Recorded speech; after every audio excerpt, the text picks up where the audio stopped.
I'm going to review Rogue Calvinist. Let's see what he has to say. Dr. Leighton Flowers.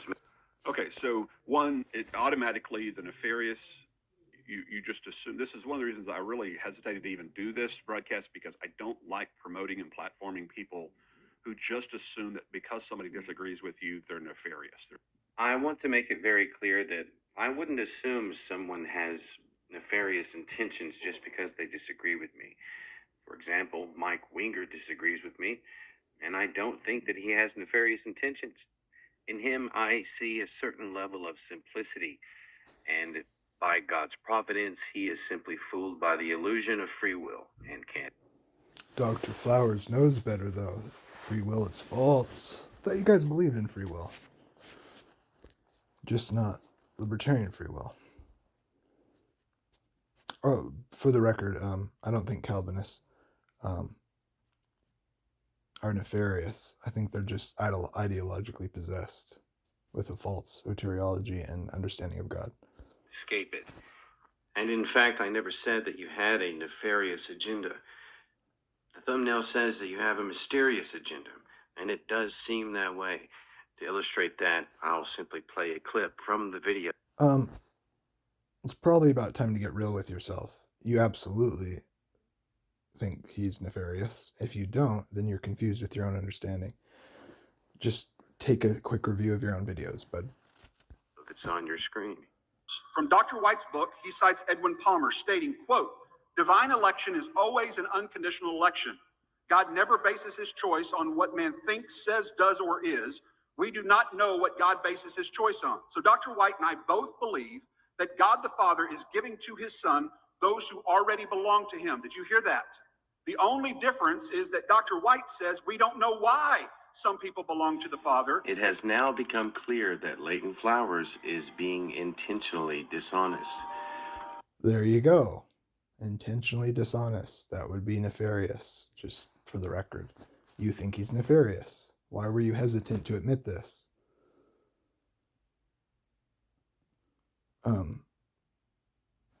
In the debate, that's what Dr. Flowers presented is exactly right. The debate was to demonstrate from John 6 why it necessitates unconditional election from the text. You can't do it because it's not true.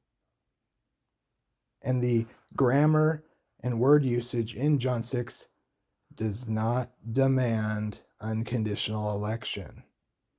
The non-Calvinist can affirm the exegesis of the text. The question is, what are the means and reasons why they're not learning from the Father? They haven't been granted it by the Father. And the surrounding context clearly demonstrates this. Jesus is working with these people. It's not because they're unconditionally elected or not. That's why he weeps over them for not coming to him. This is obvious unless you're ideologically possessed. Let me show the facts about this. Let me see if I can find it. Let's see. How do I do that? Let's see. I want history. Why can't I get history on here? Oh, there we go. Okay. Let's see if I can find it. Yeah, right here. Take it in, okay? I'm action field coordinator in Odessa. About passive verbs. The action of God in teaching. It's not that he's just throwing it out there and then they will accept or not accept whatever else. No, they are the passive recipients of the teaching of God.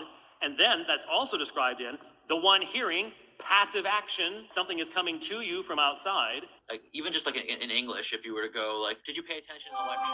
Oh, I listened, but I was on my computer. And so like the word listen there, like what it's conveying, the idea would be like the words came in, but you weren't actually like paying attention. Like it's flexible, right? But whereas in another instance, say, hey, did you listen to the lecture? Yeah, I listened. As in like I paid close attention and was taking it in. Like it's a very flexible word in that way. So there's nothing inherent in akuo that it's somehow passive. It would really depend on context, and that's kind of the main thing here is like what is the context and what is it paired with. And so here akuo paired with manthano, and manthano is the word for learning. So the one who hears from the Father and learns.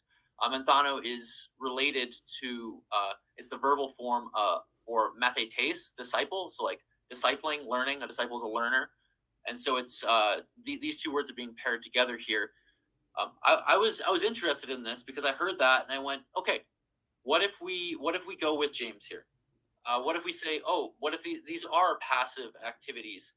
And maybe that's like he's got some sort of nuance of the Greek that we're missing or I'm missing or something like that. And then I just went, okay, I'm going to do basic step number one.